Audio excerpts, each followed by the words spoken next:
Wait, क्या आपको पता है आप अच्छे तरीके से जिस स्टॉक को रिसर्च किया है उसके बाद भी कोई आपके स्टॉक को मैनिपुलेट कर सकता है? क्या आपको पता है मार्केट में क्यों अचानक एक प्राइस फ्लक्चुएशन आता है? क्या आपको पता है कि मार्केट में अचानक क्यों बेयर और बुल मार्केट क्रिएट होता है? क्या आपने कभी ये ऑब्जर्व किया है, आपने एक अच्छे न्यूज को देखकर एक स्टॉक को खरीदा है, उस स्टॉक को जैसा परफॉर्म करना था वो स्टॉक अभी उसका उल्टा परफॉर्म कर रहा है? तो क्यों मार्केट का ऐसा अनसर्टेन बिहेवियर होता है?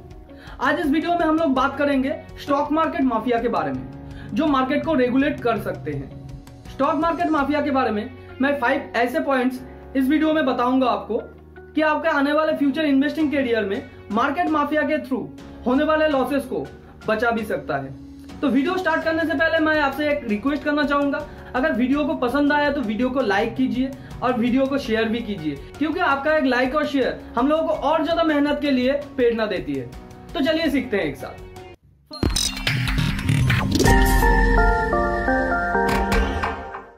फर्स्ट, ये मार्केट माफिया कौन होता है? मार्केट माफिया वो होता है जो मार्केट को रेगुलेट भी कर सकता है, मार्केट को अपने हिसाब से चला सकता है और जनरल और रिटेल इन्वेस्टर को मैनिपुलेट भी कर सकता है, और इसके लिए बहुत सारा अमाउंट की जरूरत होता है। तो मैं आपको बता दूं, मार्केट माफिया कोई अकेला इंसान नहीं है। मार्केट माफिया एक ग्रुप होता है और एक इंडिविजुअल इंसान भी हो सकता है जिसका कैपेसिटी होता है एक स्टॉक को या मार्केट को मैनिपुलेट करने का। तो इस वीडियो में मैं ऐसे 5 एग्जांपल आपको बताऊंगा और डिटेल में बताऊंगा, ताकि आप लोगों को समझ में आ सके कि कैसे आने वाले फ्यूचर में अगर मार्केट माफिया के थ्रू आपको लॉसेस होने वाला है, उस लॉसेस के हाथ से आप बच सके। नंबर 1, बाय और sell heavily financial product using market insider information. तो ये क्या है, इसे हम लोग एक एग्जांपल के थ्रू समझने की कोशिश करेंगे। मान लीजिए अगले दिन किसी भी कंपनी का एक अर्निंग रिपोर्ट निकलने वाला है, वो क्वार्टरली भी हो सकता है और ईयरली भी हो सकता है, और उस अर्निंग रिपोर्ट में अच्छा न्यूज आया है कंपनी के तरफ से, यानी कि हो सकता है कंपनी का अर्निंग बढ़ गया है या रेवेन्यू बढ़ गया है, तो कोई भी अच्छा न्यूज आया है। तो कंपनी का कोई लोग यह इंफॉर्मेशन लीक कर देता है या खुद ही जाके मार्केट में बहुत सारा उस कंपनी का शेयर खरीद लेता है, क्योंकि वो जानता है अगले दिन शेयर का प्राइस ऊपर जाने वाला है, और अगले दिन शेयर का प्राइस ऊपर भी जाता है। तो जब शेयर का प्राइस अच्छा खासा बढ़ जाता है तो वो अपना स्टॉक धीरे धीरे सेल करने लगता है। तो ये होता है एक इन्वेस्टर को मैनिपुलेट करना, क्योंकि इन्वेस्टर के पास अगले दिन न्यूज आया है और उसके बाद वो शेयर को खरीदा है। तो ये भी हो सकता है बहुत सारा इन्वेस्टर ऊंचे प्राइस में यानी हाई प्राइस में स्टॉक को खरीदा है, और जिसने इनसाइडर इंफॉर्मेशन यूज करके उस स्टॉक को पहले ही खरीद के रखा था वो वहां पे जाके सेल कर रहा है। तो अगर उस स्टॉक में अच्छा खासा वॉल्यूम है जो उस प्राइस को और भी ऊपर ले जा सकता है तो इन्वेस्टर के लिए ठीक है। अगर वो स्टॉक में अच्छा खासा वॉल्यूम नहीं है तो इस ह्यूज स्टॉक सेलिंग के द्वारा उस स्टॉक का प्राइस डायरेक्टली नीचे भी जा सकता है, जो इन्वेस्टर को डायरेक्टली नुकसान भी पहुंचा सकता है। मान लीजिए एक इन्वेस्टर ने ऊपर खरीदा है और अगर उस स्टॉक का प्राइस डायरेक्टली नीचे चला गया तो उसे इंस्टेंट लॉस हो जाएगा। तो ऐसे इन्वेस्टर को मैनिपुलेट किया जा सकता है। तो ये कोई अकेला इंसान नहीं करता है, कभी कभी कंपनी का मैनेजमेंट के तरफ से कोई लोग इस इनसाइडर इंफॉर्मेशन को लीक कर देता है और जिसके बाद स्टॉक में इस तरीके का मैनिपुलेशन होता है। तो ये एक मार्केट माफिया का सिंबल है, क्योंकि यहाँ पे जनरल पब्लिक और रिटेल इन्वेस्टर को मैनिपुलेट किया जा रहा है। तो अगर फ्यूचर में आप ऐसा कोई सिचुएशन देखें तो वहां से जरूर बचिए, क्योंकि यहाँ पे आपका लॉसेस भी हो सकता है।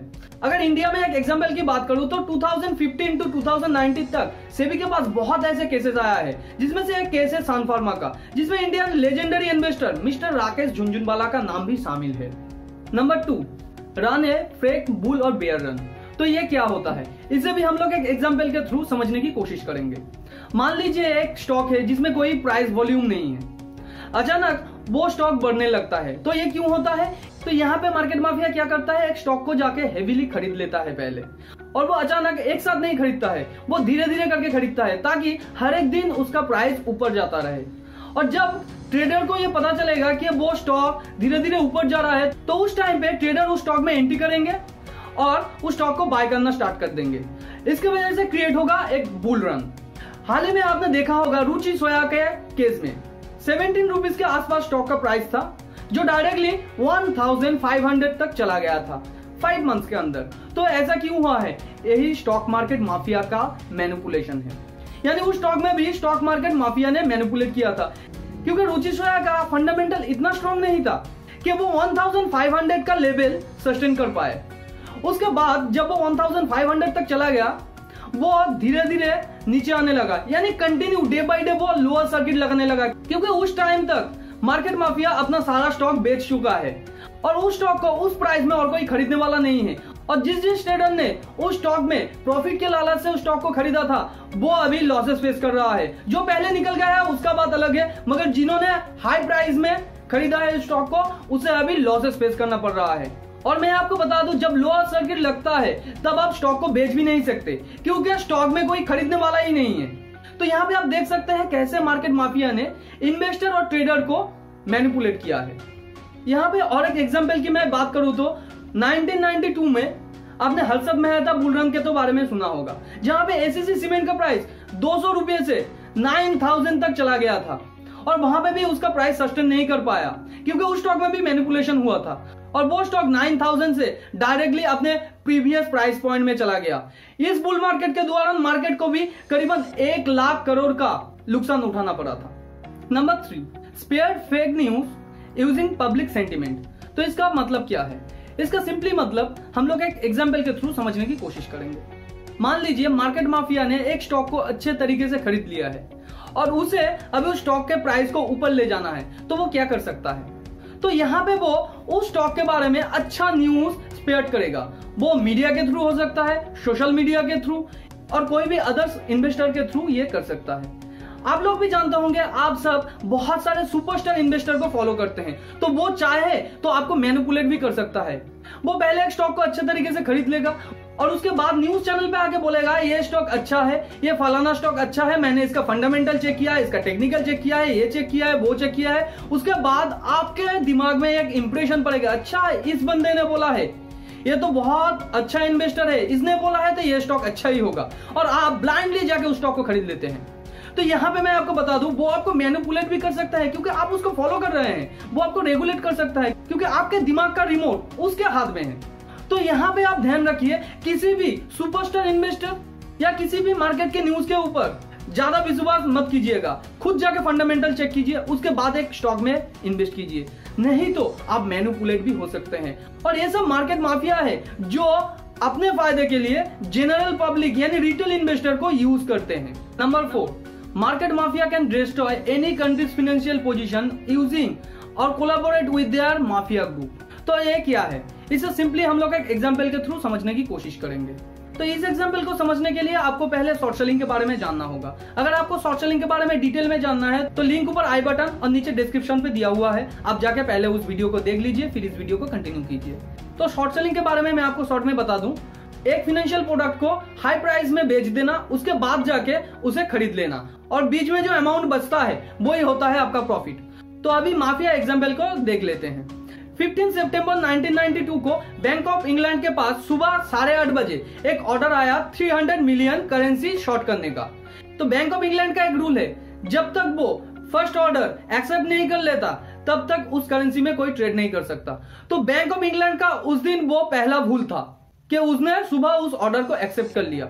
उसके बाद जॉर्ज सोरोस और उसका माफिया ग्रुप ने उस फाइनेंशियल प्रोडक्ट को यानी बैंक ऑफ इंग्लैंड के करेंसी को ह्यूजली सेल कर रहा था, और बैंक ऑफ इंग्लैंड के पास शाम तक इतना रिसोर्स नहीं बचा था कि वो उस सेलिंग प्रेशर को झेल पाए, और आखिर में जाके बैंक ऑफ इंग्लैंड का करेंसी ब्रेक कर गया, यानी करेंसी का वैल्यू गिर गया था। उस दिन इसकी वजह से बैंक ऑफ इंग्लैंड का रेट ऑफ इंटरेस्ट 10% से डायरेक्ट 15% तक चला गया, और इसकी वजह से इन्फ्लेशन रेट भी बढ़ गया था। तो ये मिस्टर जॉर्ज सोरोस कौन है? ये मिस्टर जॉर्ज सोरोस वर्ल्ड का और एक लेजेंडरी इन्वेस्टर है और एक ट्रेडर भी है, जो करेंसी को ट्रेड करता है या बहुत सारे स्टॉक को भी ट्रेड करता है। मगर उस दिन जॉर्ज सोरोस और उसके माफिया ग्रुप ने ह्यूजली सेल ऑफ करके एक कंट्री के करेंसी को पूरा ब्रेक कर दिया था। और आपको बता दूं, उस दिन मिस्टर जॉर्ज सोरोस और उसके माफिया ग्रुप ने टोटल $1 बिलियन के ऊपर प्रॉफिट किया था, और बैंक ऑफ इंग्लैंड को इसके लिए टोटल 3.5 बिलियन के ऊपर लॉसेस झेलना पड़ा, और बैंक ऑफ इंग्लैंड का ERM सिस्टम भी चेंज करना पड़ा इसकी वजह से, यानी जो एक्सचेंज रेट मैकेनिज्म होता है। तो यहाँ पे आप देख सकते हैं मार्केट माफिया किस तरीके से एक कंट्री को भी डिस्ट्रॉय कर सकता है फाइनेंशियली।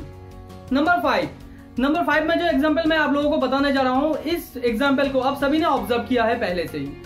आप जानते हैं, अब जब मार्केट में किसी भी स्टॉक के प्राइस को देखकर वो स्टॉक खरीदने जाते हैं मार्केट प्राइस में, वो कुछ ऊपर जाके या जब सेल करने जाते हैं वो कुछ नीचे जाके सेल या बाय होता है। तो ये जो अमाउंट ज्यादा या कम में आपका स्टॉक बाय और सेल होता है, तो ये क्यों होता है?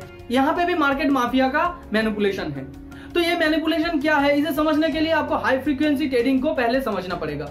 हाई फ्रीक्वेंसी का वीडियो का लिंक ऊपर आई बटन और नीचे डिस्क्रिप्शन पे दिया हुआ है। मैं आपसे रिक्वेस्ट करूंगा उस वीडियो को पहले जाके आप देख लीजिए, उसके बाद इस वीडियो को कंटिन्यू कीजिए, तो ही आपको पूरा मैकेनिज्म समझ में आएगा। तो मान लीजिए आप एक स्टॉक के प्राइस को देखकर उस स्टॉक को बाय करने की ऑर्डर दिए हैं। तो यहाँ पे हाई फ्रीक्वेंसी ट्रेडिंग सिस्टम क्या करता है, आपके ऑर्डर का वो पहले से ही पढ़ लेता है और नियर अबाउट जिस स्टॉक के प्राइस में आपको स्टॉक मिलने वाला था वो स्टॉक जाके वो खरीद लेता है और उसके बाद उससे थोड़ा ज्यादा प्राइस में आपको बेच देता है। और ये सब होता है नैनो सेकंड के अंदर, और यही मैनिपुलेशन आपके साथ होता है। तो जब भी आप मार्केट ऑर्डर में किसी भी स्टॉक को बाय करने जाते हैं, ये हाई फ्रीक्वेंसी ट्रेडिंग सिस्टम आपको मैनिपुलेट कर सकता है। वीडियो में बताया गया कोई भी टर्म अगर आप लोगों को बहुत ज्यादा कॉम्प्लिकेटेड लगा हो या वीडियो को समझने में आप लोगों को कोई दिक्कत आ रहा हो, तो नीचे कमेंट में जरूर लिखिए या स्क्रीन पे दिए गए नंबर पर आप व्हाट्सएप भी कर सकते हैं। वीडियो अगर पसंद आए तो वीडियो को लाइक कीजिए, ऐसे ही नॉलेजेबल वीडियो को अपने फ्रेंड्स एंड फैमिली के साथ शेयर कीजिए। और मैं आपसे वीडियो स्टार्टिंग से पहले रिक्वेस्ट किया था, अगर अभी तक सब्सक्राइब नहीं किया है तो नीचे सब्सक्राइब बटन पर क्लिक कर दीजिए और बाजू में जो बेल आइकन है उसे भी प्रेस कर दीजिए, ताकि नए वीडियो का नोटिफिकेशन आप लोगों को तुरंत मिल सके। मिलते हैं अगले वीडियो पर, तब तक के लिए खुश रहिए। Thanks for watching and happy investing.